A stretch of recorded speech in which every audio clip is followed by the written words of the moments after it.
So continuing with the intangible asset part of this chapter, I wanted to go amortization of intangible assets. Largely, I wanted to go over this Kraft Heinz write down of intangible asset just because this happened actually about a month ago, and this was actually one of the largest. It actually says maybe the largest, one of the largest in corporate history. So I wanted to go over this because the intangible asset amortization largely almost the same exact as the tangible asset. You use the useful life, any residual value, and you just amortize it. Instead of depreciating it, you say you're going to amortize it.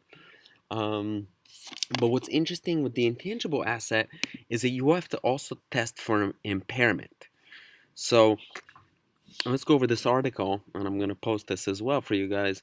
The $15 billion impairment was related to a write down of the Kraft natural cheese business, Oscar Mayer cold cut business, and the Canada retail business.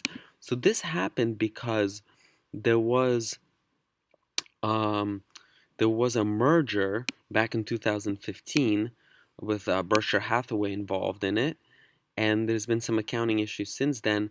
Then the impairment charge was made up of 7.1 billion goodwill impairment related to U.S. refrigerator and Canada retail unit, and $8.3 billion related to Kraft and Oscar Mayer intangible asset impairment. So they had an intangible asset impairment, and they had a goodwill impairment.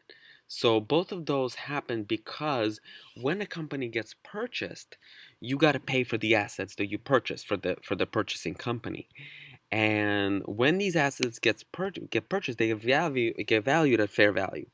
Now, what happened here is then subsequent to this acquisition, there was a revaluation of these assets. In other words, subsequent to this merger slash acquisition, these brands' value had gone down lower than what they were originally paid for, and substantially lower.